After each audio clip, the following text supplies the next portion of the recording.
don't know the deals that they have really done together. And meaning that if we go against Ruto, it might be cleared because there's a deal that he did that is on the record that being there is covering up for. You see? So again, I've just told you Yanga, Joe the same, you know. And now the thing Oburu said the last time that those people are speaking on behalf of their boss. You see, they can't speak on behalf of the people of ODM. And someone also said that ODM was born on protest. You see, it was not born on a bedroom where people have pillow talks. You see?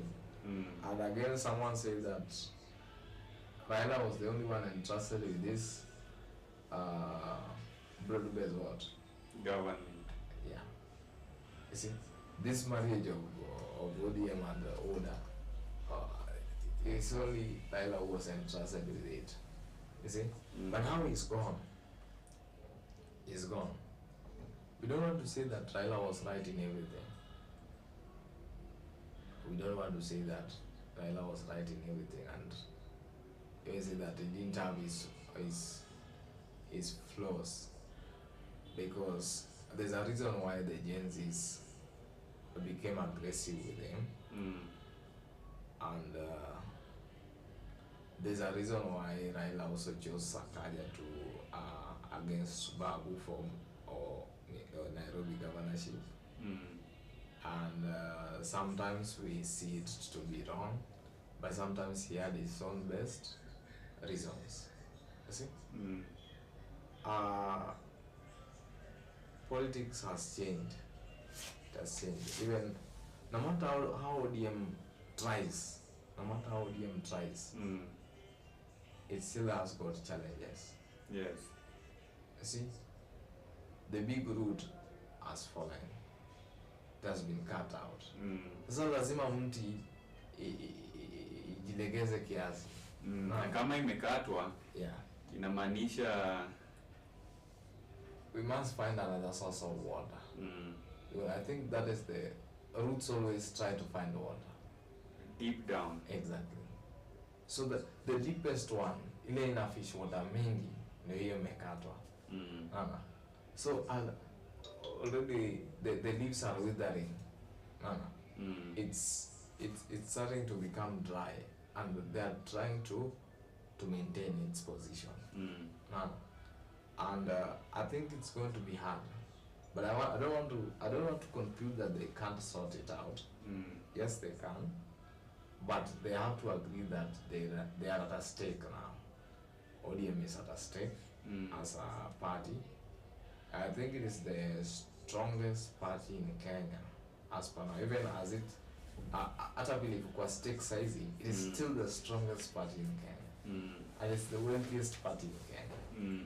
You see, it's the wealthiest, it's the strongest party in Kenya, and the only way they can sort that issue out is to bring back the power to the people. If that is what it really is. Like, if ODM is the people's house, then I think they should give power to the people.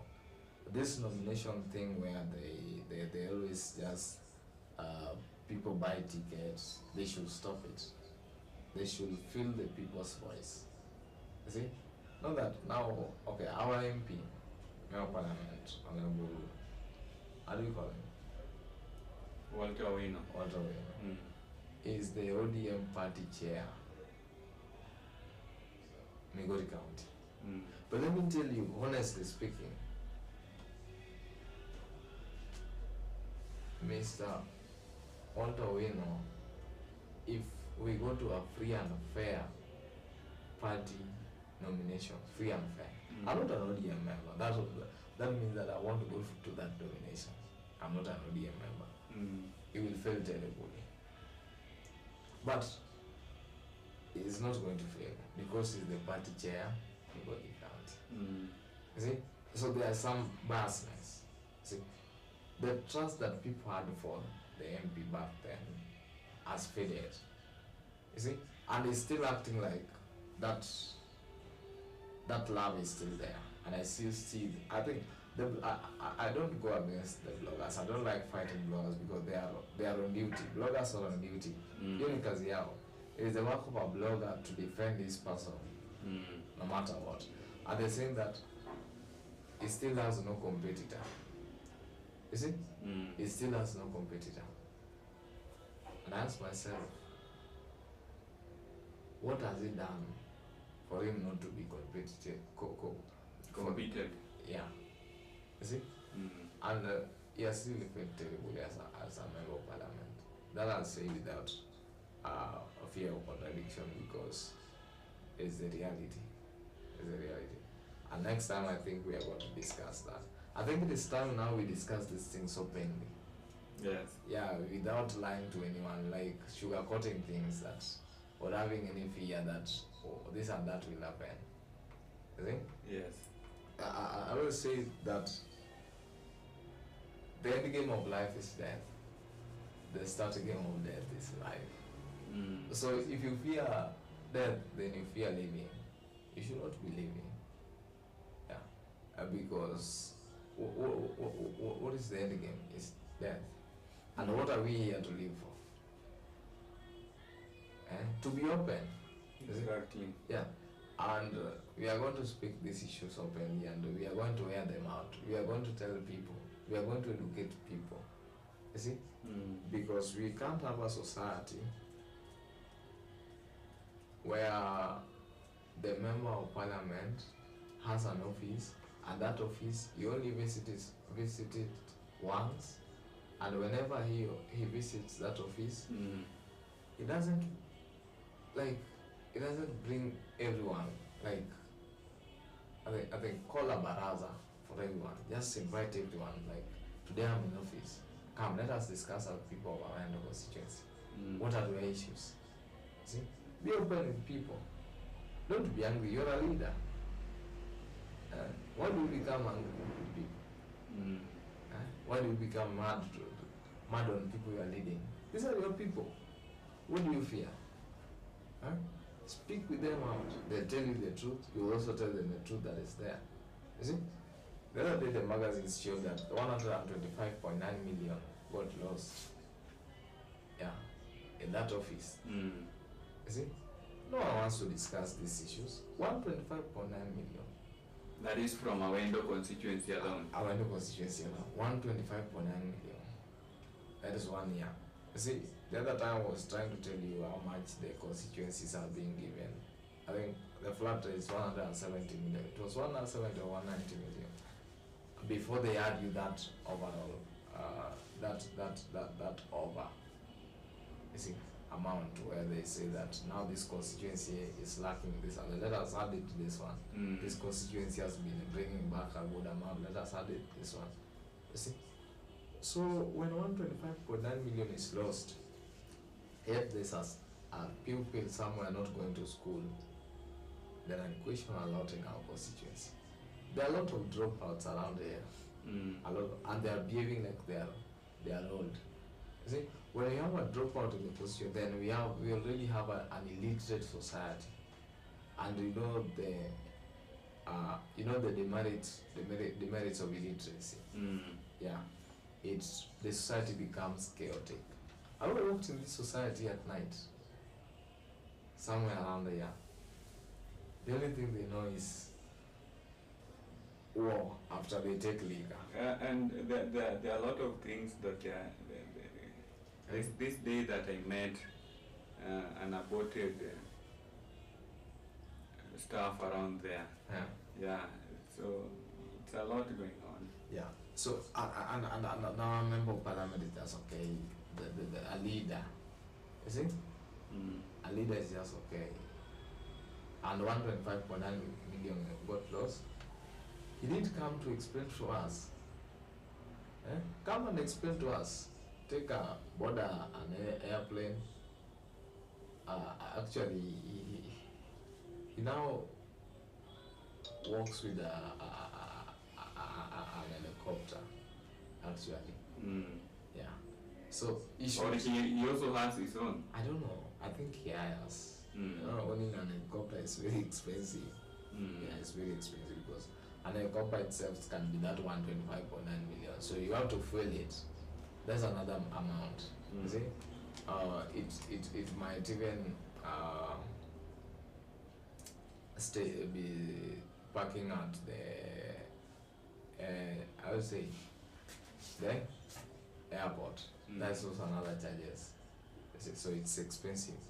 So you should board an airplane to the Lichota, drive through Migori to Awendo, convey a meeting, tell the people, my people, they told you in the magazine this and that. You see? These are the auditors. They are here. You see? We have done this and that. Ask them if that money was really stolen or it wasn't stolen. You see? The money went this. They have already confirmed. You see? And then he will be okay.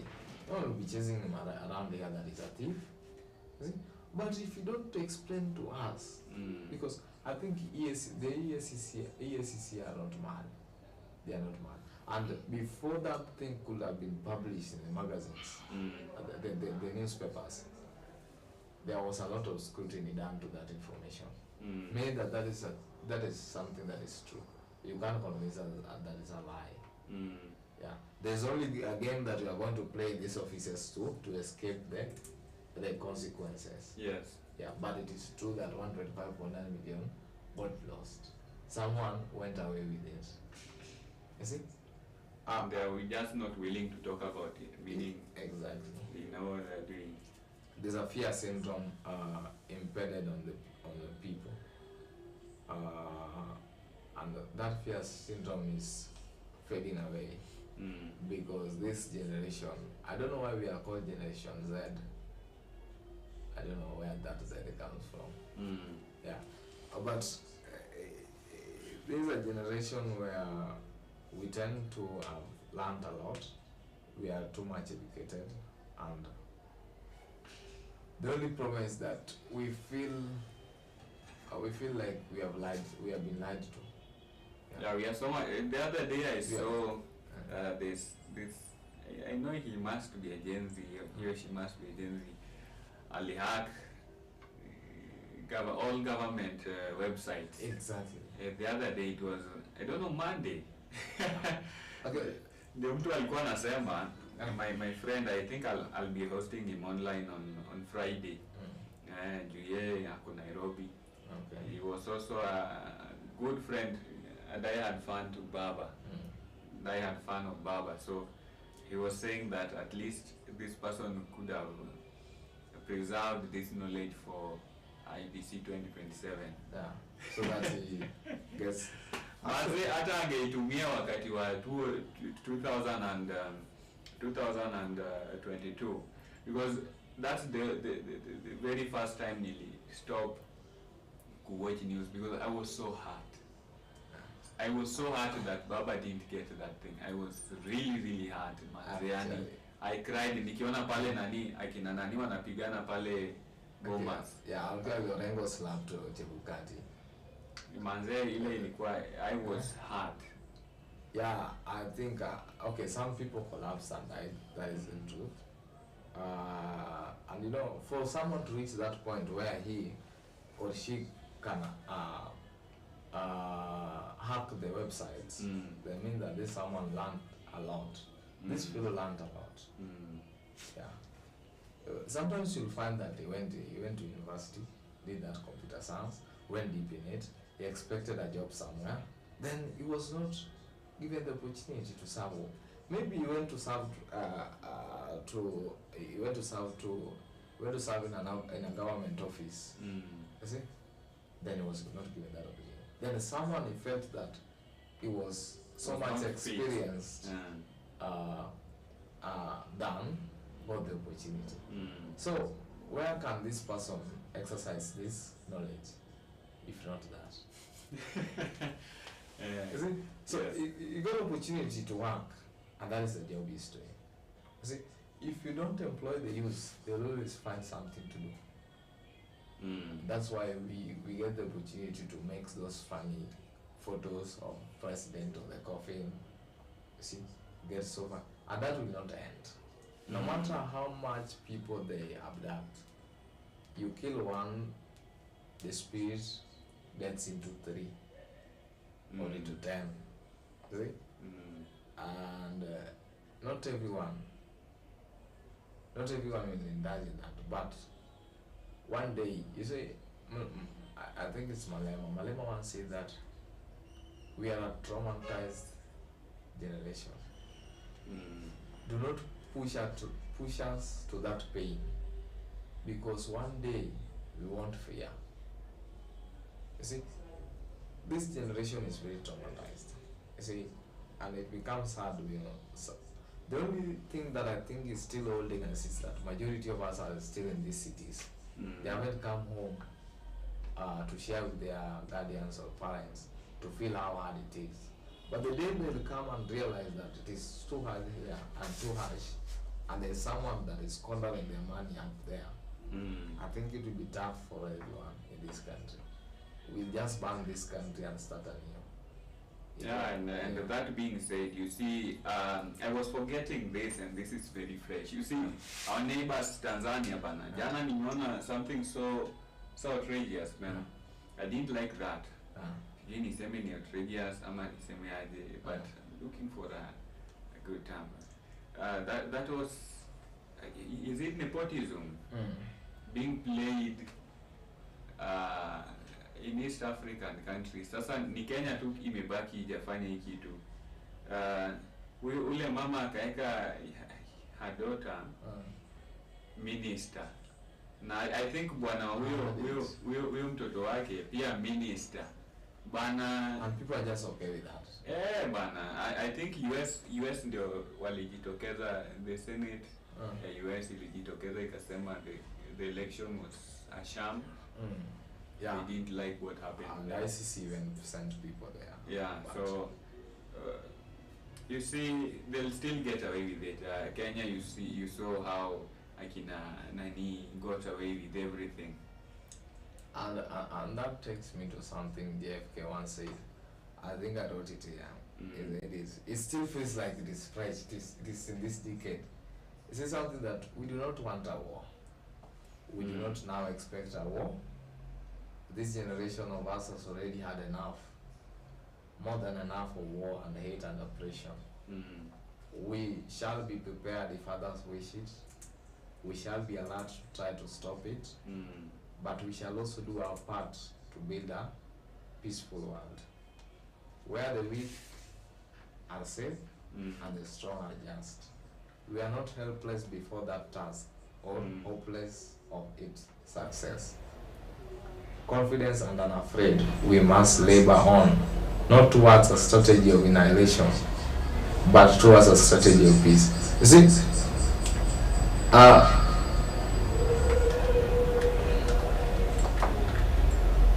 the government should know that we want peace. Yeah. But if they are trying our patience, they will get it. They will get it because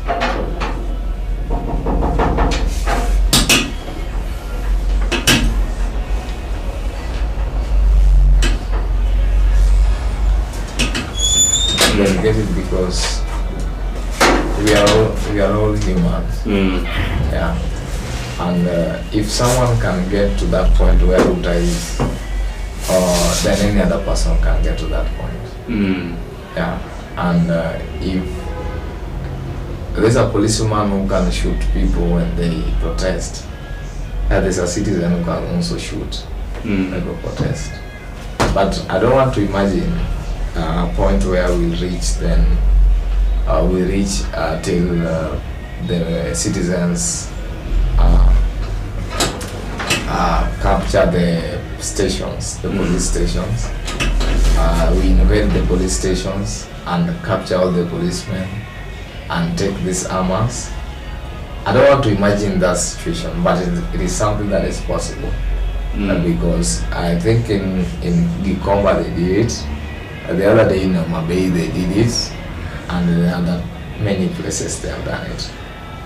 So we don't want to reach that point. But the moment we go to the States and we are being fired, I think we are going to reach that point. Because no human is bigger than the other. Yeah, we are only human and we learn how to control ourselves. But if you force us, then that self-control, we are going to lose it. Because we are also, why should we have self-control yet we don't have self-control? Yeah. The issues that youths are bringing on the table are real issues. I said that there's unemployment. Why sit them down and say that, okay, there's unemployment, we can't employ all of you, we are going to help you on this and that. And that. You see? On this Nyota thing, also, I'll say it is something that the government is trying to empower the youth with. You see? And the government got, I heard it from Nyoro, the government got 20 billion from World Bank. You see? And then they are giving out 5 billion on this Nyota project, which each constituency, the chosen ones are 280. You see? I don't know when they are going to get that amount. I heard in Kakamega the amount was already rolled out, and Ruto was there saying, tafadhali msiniaibishe ama msiniangushe, msitumie pesa kufanya mapenzi. Actually, sijui mbona hajafika hapa Migori, by the way. Actually, there are people who are being given that money. Amani, they went to comprehensive school, semi-primary. Yeah, they ended their conference on Monday. Here in our constituency, some people have already received the cash. No, they haven't received, but they are going to. They have already been chosen. Meaning, I am not in that list. Yeah. Sadly. There are 280 people. Damn. Yeah. 70 per ward. Yani kumaanisha event. Okay. That's sad. Okay. There are 280 per constituency, 70 per ward. Meaning they have already. I thought I was still waiting for that text. Kumbe. Oh. I am. They sent the text, I think, on Thursday. Yeah. So, whenever this amount is being given, they expect us to do business with it. You see? And then we have a lot of issues. Because they are giving this amount. Okay, if they wanted to help you, why can't they just help you? Why are they giving this amount, then they deduct another amount? They are now deducting SHA, they are deducting, I don't know, NSSF. And now, you are not a government employee. They are helping you. Yeah. Why should they deduct all this amount? You see, I think they are trying to play with us a certain game. A game of the rich and the poor. The rich against the poor. You see, the rich will always want the poor to suffer. You see, because he knows very well some of us are going to use that money in liquor stores. Some of us ndio tumepata chance ya kuleta mgede fulani, bin fulani amenipendeza for so long. Na yeye dawa yake tu ni pesa. Nimepata hiyo.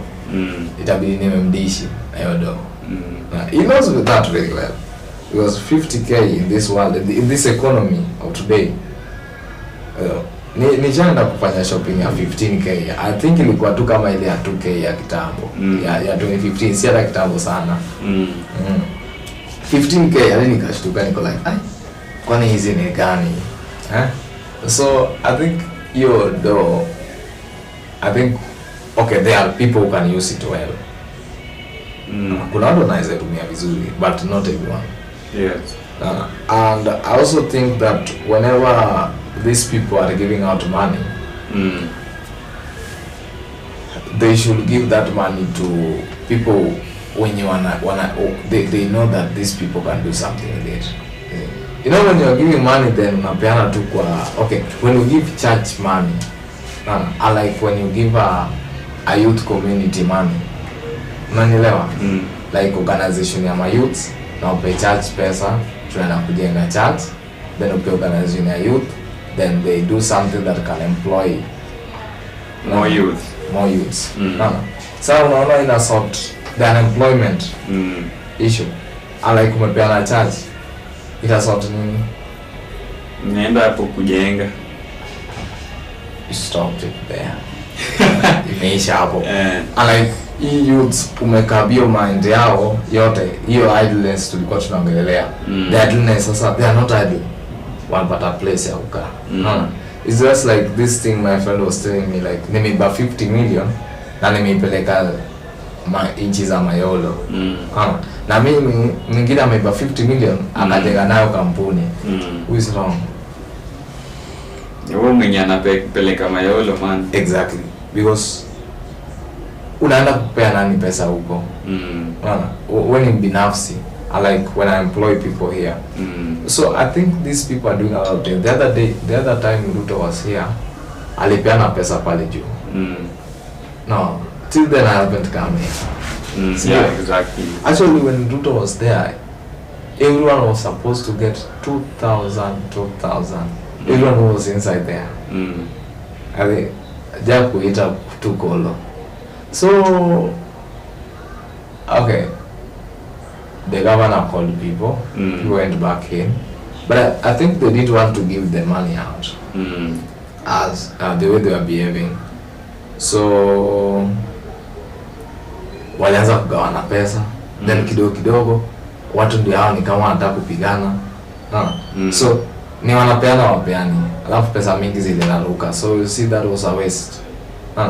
I think they should have done it this way because people are in different organizations. Organizations size ziko mingi.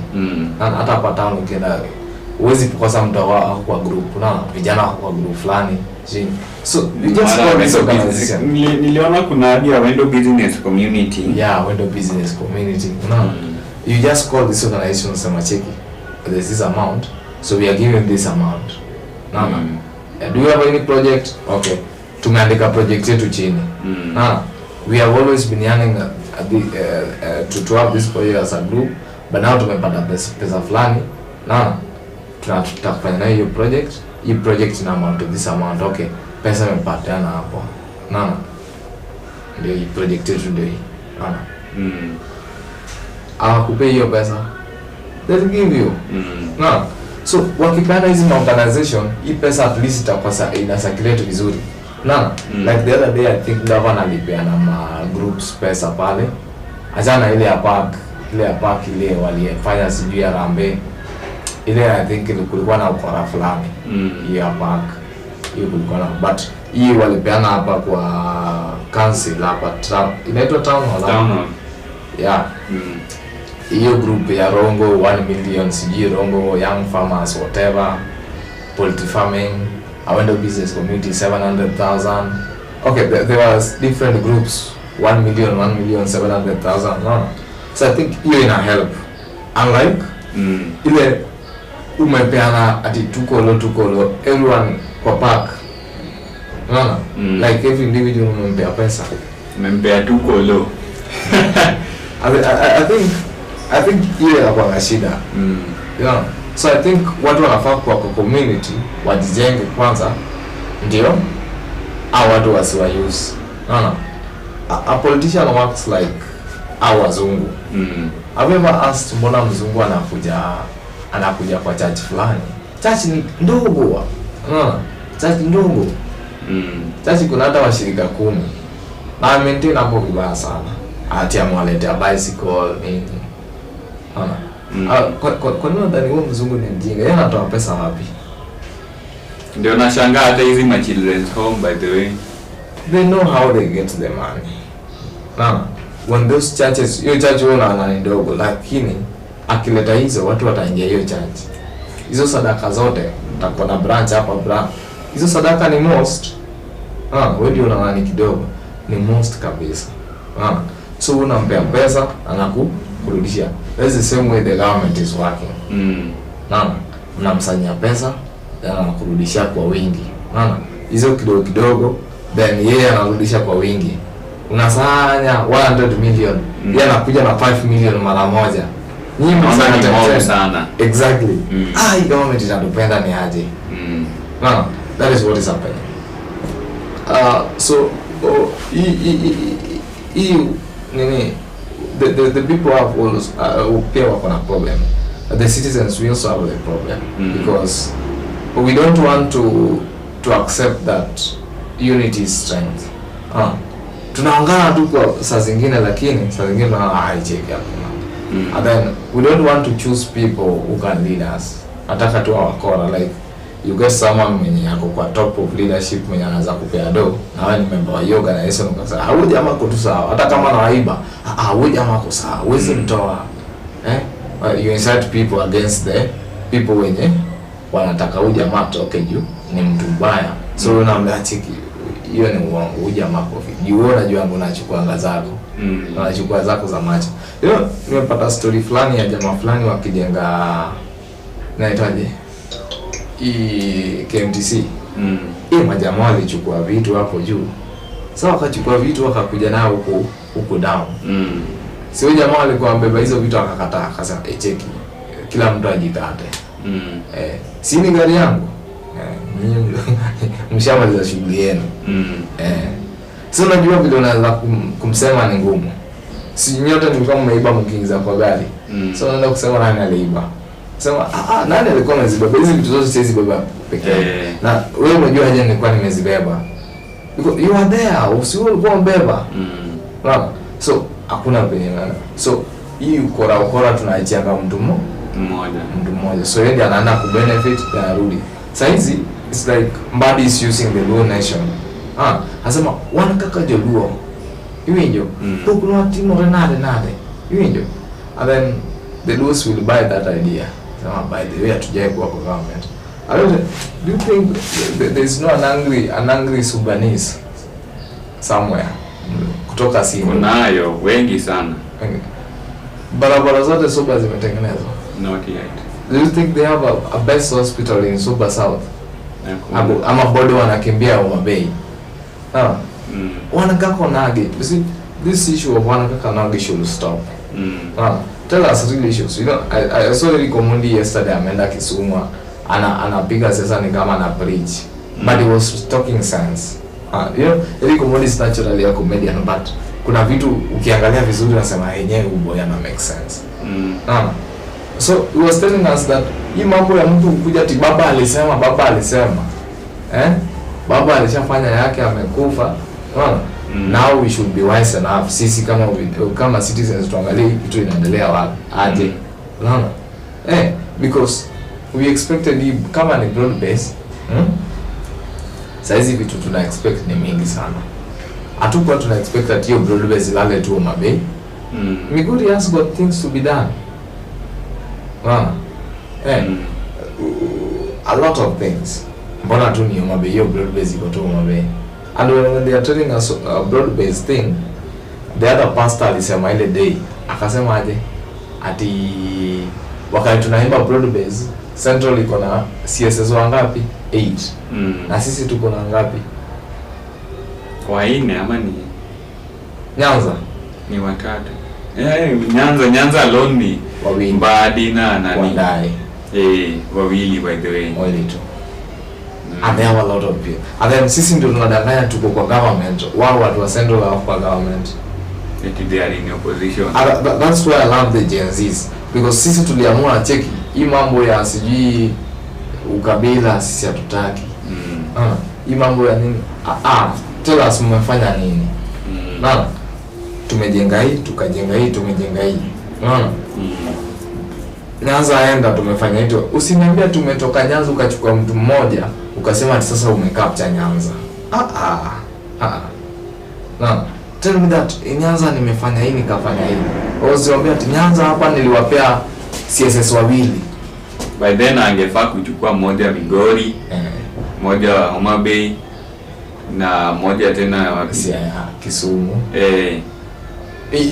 Hivyo, unaona? Ingekuwa ni sawa. Unaona? But now we don't want that, Unaona? Tell us nimefanya hii na hii na hii. Unaona? Because if you are telling us Kisi umetoa CS, Kisi wako na CS by the way. But you see issue. Unaona? Mogadishu kuna CS. Haina. Tell us nimefanya hii na hii na hii.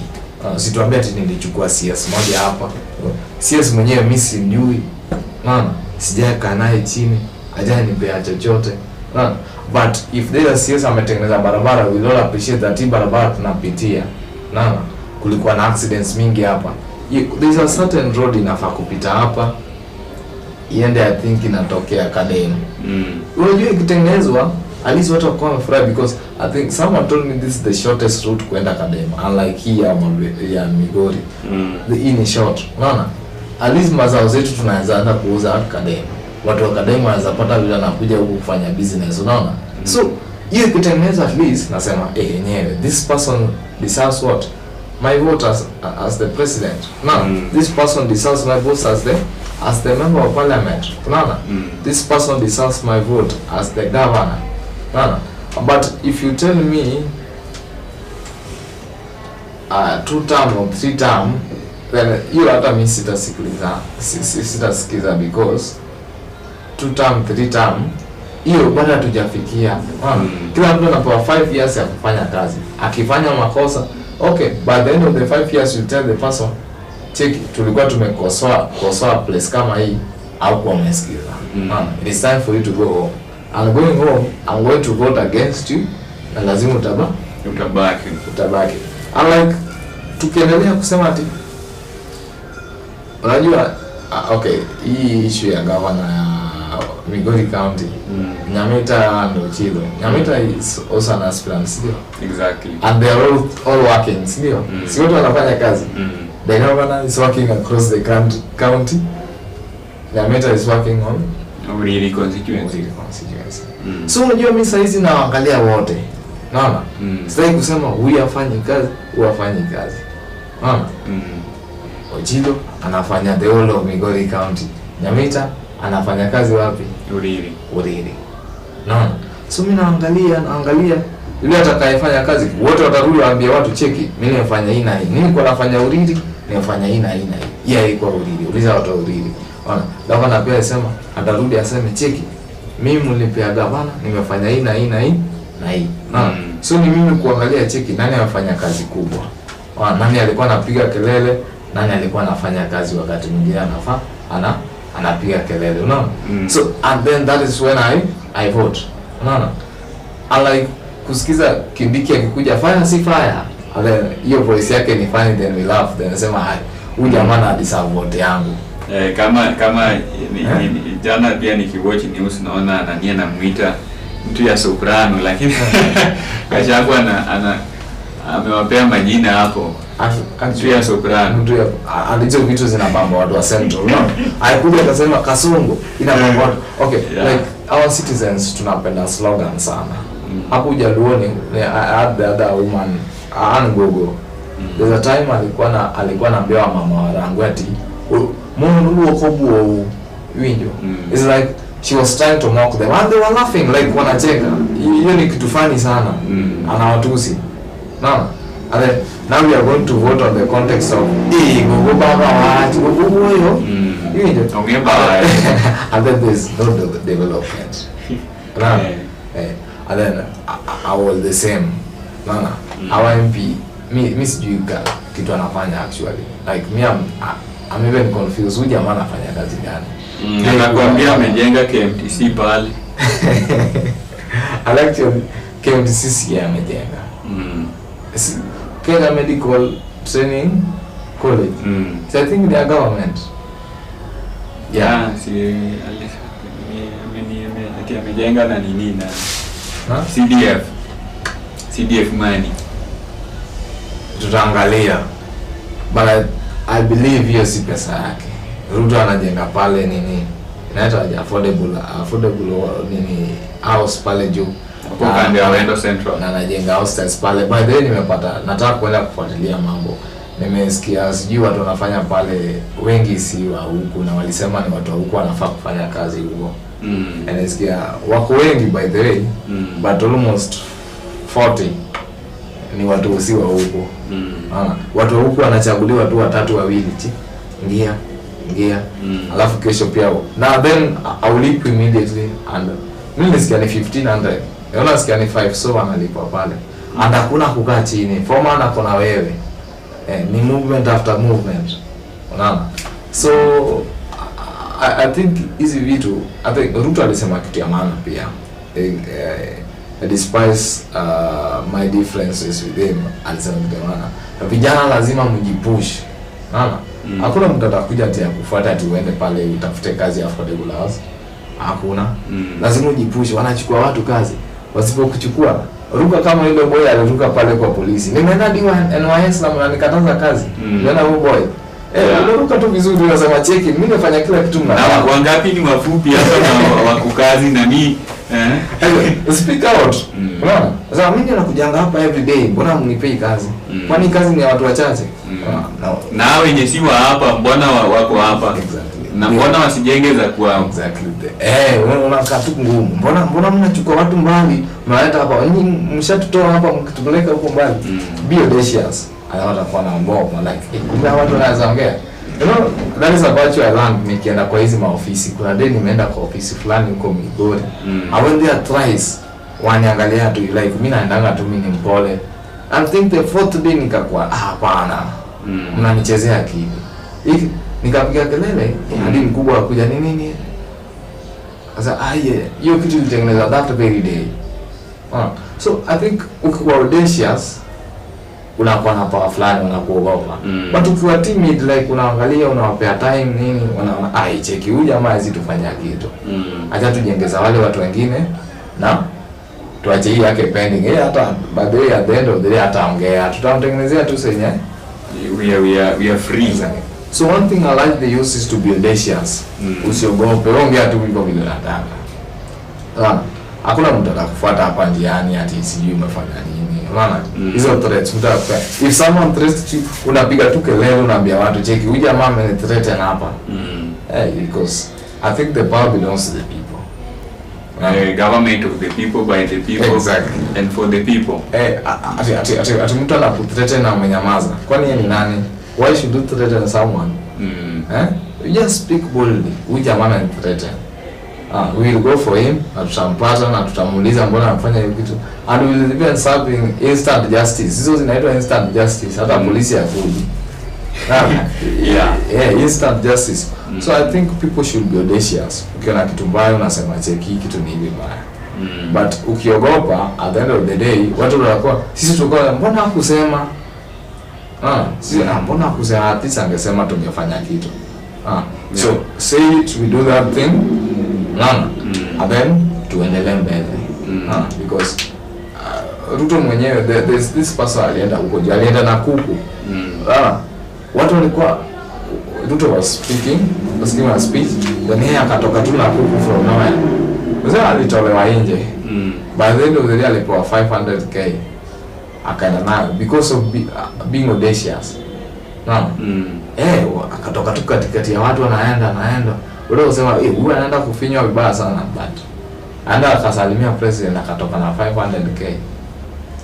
Because of his boldness. But ukikaa tu unaogopa, unajificha chini ya watu. Ni kama mtu mtu wa kuiba kuku na mtu wa kuiba 40 million kwa bank. Mtu kuiba kuku hizi saidiana.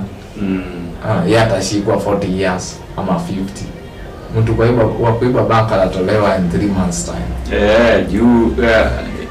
Asaidie watu ya akili venye alimanuva. Exactly. And that's why Raila was Raila. He was audacious. Ajifiche nyuma ya mtu. Akisema cheki tunaenda hivi, ni hivyo. But wewe kama unajificha nyuma ya watu hivi, there's no day. Utakuwa unajificha hivyo until the last day. So I think youth should learn that audacity, boldness. That tumepitwa na zile wakati hatukuwa na social media. Sasa hizi mtu anakuchokoza kidogo huko na TikTok, cheki huyu jamaa anafanya hivi. Ushajua. Na hiyo bila ambaye ina nini watu sema social media itapatana na wewe. Baadaye ni katazo kwa court, ni commission. It was commission, lakini mtu aliniambia Kenya ni Kenya. And let me tell you, we have reached a point where it's going to be tough. Kubadilisha rule, it's going to be tough. And if Ruto want to know the power of Raila, and then ajaribu wa Kenya saizi. Unajua Raila alikuwa na power kisha haya. Alafu wanaingia kwa like huyu mzee naye shida yake ni gani? Hata uta complain but the end of the day utakaa tu kwa chini, utakaa tu nyumbani. But saizi hakuna bora Raila.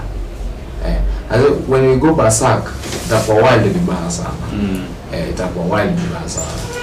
We will die, but at the end of the day, hiyo kitu tunataka tutapata. Because hata Bangladesh watu walidedi vibaya sana. Yeah, and there was no Raila there. Yeah. So if this laws mtu anapata like is passing them at a wrong time. Ini time mbaya like Ken Walibora ameandika story zake ni kama alikuwa na fight government. Like he was just exposing the government. No. Hizi message books tulisoma ni kama like sasa we know how the government was. But if you push us to that pain, we'll have it. Yeah. We'll fear nothing but fear itself. Nice. So we are remaining with 7 minutes. Yeah. 7 minutes. Then maybe I will ask again this very question. Do you see ODM safe and strong in 2027? Do I see? ODM. Is it going to exist in 2027? Because the split is widening, the gap is widening day by day. Hey.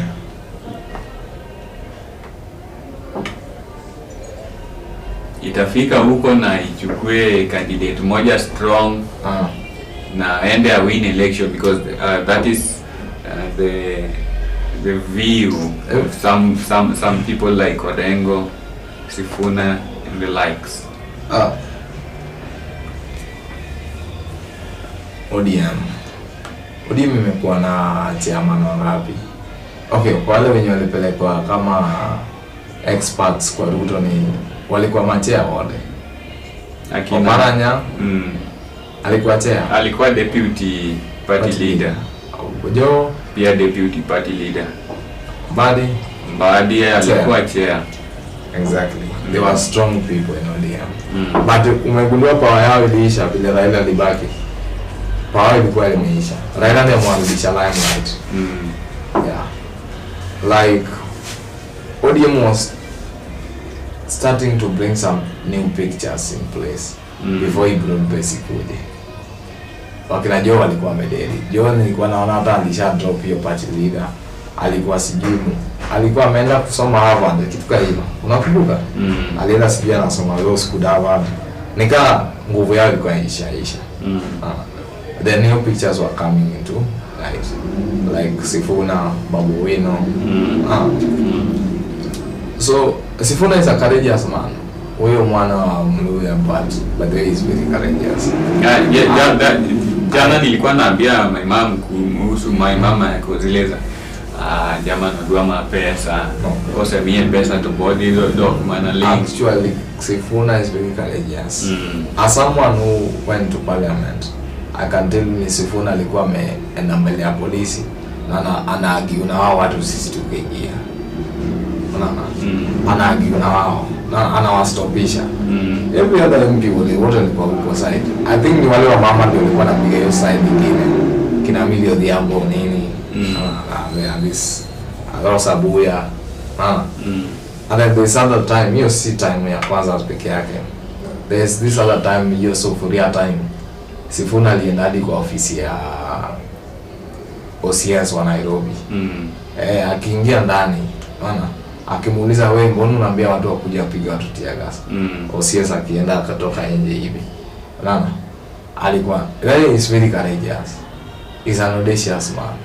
And that is what ODM needs. I don't know more about Babu because Babu is courageous, but I think to some extent. To some extent. Because mimi naona ni kama Babu alikuwa anajificha nyuma ya Raila. Kiplani. Hii ndio time yake tuone who is Babu. Because kuna time alikuwa student leader, watu walicomplain, but then Babu alikuwa amekatalia leadership. Ni UIN pale. Yeah, alikuwa amekatalia leadership, you can recall. So I still have questions on him by the way, but how do watu ODM walikuwa na wanaweza count on? Yeah, even though akumtukaa huo, but he was going to be the man of the moment. He should be the man of the moment kwa ODM size. Yeah, ODM should have people like Sifuna, Babu, you know, those young tasks. Evo, ODM will still remain. ODM. Yeah, like ODM ikianza kusikiza mtu kama Bambadi saa hizi, I think itakuwa imelose. Akina Mbadi, akina nani pia, huyu mama Bay. Yeah, Wanga. Mama Bay. I think wanafaa kusikiza watu kama hao. Yeah, like if wameanza kusikiza watu kama hao, I think itakuwa place. Like Orengo says something that you need to choose your stand. Useme ati niko huku, niko ati broad base. What is broad base? Ati kwani government inakwanga like I think citizens ndio wanakwanga wajinga. Hii mambo ya siasa mingi ya broad base. How is it broad base na kuna wakina Gachagua huko? Kwani what does broad base mean? Like broad base I think imekava Wakenya wote. Wakina Gachagua huko tuko na broad base. Like kwani government tuko aje? Like I think government ni kitu na serve kila mtu. Already government itself is broad base. And then this, okay, kuna opposition na kuna hiyo wanasema wanaita proposers, si ndio? And the government wanasema the government wao ina propose, si ndio? But that's a lie. Opposition wanalipwa nani? And who is the government? Who is the government? Is us. It's us. And when someone comes back home here and tell us wamewombe the serikali, this all while hatukuwa kwa government, then who have we been paying our taxes to?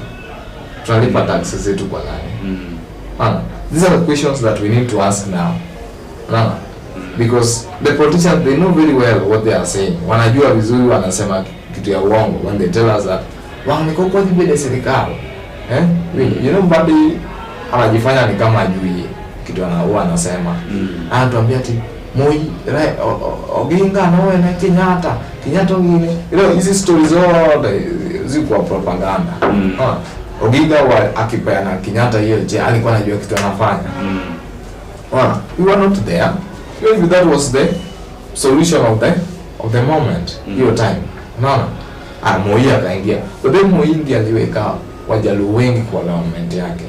Actually Moi amekuwa na Wajaluo wengi kwa government yake. Kenyatta pia alikuwa na Wajaluo, si hata yakuwa nao. The minister of minister of health alikuwa Mjaka hiyo time. Na sijui walikuwa ministers wawili hapo Wajaka. Moi naye akaweka Wajaka wengi. Actually Moi kama story yake ilikuwa tu hapa Nyanza, ilikuwa na relate tu hapa Nyanza. Kibaki I think pia aliweka Wajaluo. Okay, Ojila alikuwa kwa government ya Kibaki, si ndio? Alikuwa minister of sports. Akakuwa tena minister of energy, si ndio? Na Dalmas yeye alikuwa kwa Moi ama Dalmas alikuwa kwa Moi tena akakuwa kwa Kibaki. So we have been there. And the only thing that stalled our development ni vile sisi Wajaluo tunadanganywa sana. We are being used. And then tukiambiwa ati left ni left, tanda left. Tukidanganya ati sisi hatu government, then the same people wanasema tu government, wanakula na hao watu kwa table moja. So development tunafaa kupata hatupati. So Obado himself, let me tell you a thing. Obado himself alijenga ma TV hapa. I'm not a problem with citizens. Walienda wakaichoma. Secret demonstration. Wakati babu yombu bwana maji. That is the stupidity of citizens. Naona kuna place citizens pia wanataka kukaa. Echeki, unaona hata kuchoma hii kitu utatupea kitu gani hiyo nyingine. I think tunafaa kula nini.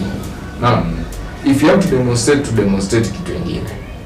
But hii mambo ya kuharibu, if you have to haribu, then tuharibu wenye wametuibia pesa basi wakajenga na hizo vitu. Mama, hiyo TV ingesaidia, tunaona hata kama football, news. Kunaendeleaje? News ni hivi. Naona. Another thing, sisi Wajaluo, shida yetu ni hii, sisi Wajaluo. Makajo Kisii, Makajo Gine. Naona. That is so wrong. I think it is time youths to change your scenario, because if you don't change, then no one is going to change for us. Yeah. So, hii politics leo imekuwa broad sana. Yeah, next time I think nitakuja niseme kitu MP anafaa kufanya na kufanya. Exactly. Because 125.9 million ilipotea. Tunafaa kuiongelelea. Na to educate watu. Mbona ilipotea na wanasemaje ilipotea? Na why should it be discussed? Yeah. Because kuna watoto wengi waendi shule hapa down. There's a woman somewhere wenye ni old, hazienda shamba. Na kuna shamba, si ati ana, hazienda shamba. I think hiyo pesa pia inasaidia place fulani, unaona? So these issues to discuss pole to educate our people, because I think that is why we are here. That to educate, because pengine wao hawezi yajua. You know, if it were not for those young ladies kutueleza ile mambo ya finance bill 2024 2025, hatungejua ati cheki kitu ni hivi, twende kwa street. Hatungepata hii, hata hao watu wenye wanajisifu saa hizi broad based angepata hizo positions. Exactly. No. So I think we have to enlighten our people and make them aware and be bold. Exactly. Yeah. Nice. We've had an awesome time here at Africhill podcast, and to everyone who has tuned in, thank you very much for chilling with us. We had quite a number today, and I'm still advocating for more and more subscribers. At least today, during the show, we've garnered some 2 subscribers. Thank you so much for those who subscribed. Keep sharing, keep liking, and I know in no time we'll be there where you want us to be. And maybe you can also send in your request. If you want me to host you by the way, I can also do so, no matter where you are. At Ukiwa US, I can still host you right now, because I have been working on that, and it's now tested and proven that I can still host those who are far wide. So if you want to be hosted, just DM ama weke hapo comment section, and then we'll do all the technical stuff to get you hosted here online. Thank you so much, Benz. Maybe slow your last words before your closing remarks. I think I should read something by H. Mahmoud, the king of UAE. Yeah, not UAE actually. UAE is blood. Yes. It's the king of Dubai. Yeah. He said that imagine a world without challenges. Should we stop because there are risks? Life is full of challenges. Do we stop because of the risk? That's a question. Yeah. I'll just repeat it for someone. Imagine a world without challenges. Should we stop because there are risks? Life is full of challenges. Do we stop because of the risks? Nice. And you know, I usually say that life without conflict would be so boring.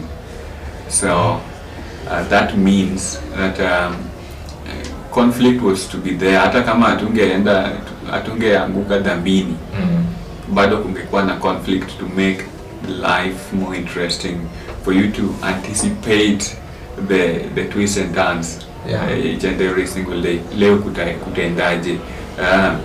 Jana walisema tupigane, kesho itakuwaje? Unaona, there has to be something to be fought about, something to fight about. You come and get, but that's the whole concept of life. So thank you so much for tuning in, and Slow, thank you for chilling with us here today. Uliacha kama tunajiita ajaba, si ndio? Exactly. Leo sisi ni Africhill. Africhill. Yeah, tunachill hapa tu. Asanteni sana manzi. Thank you very much, Africhill.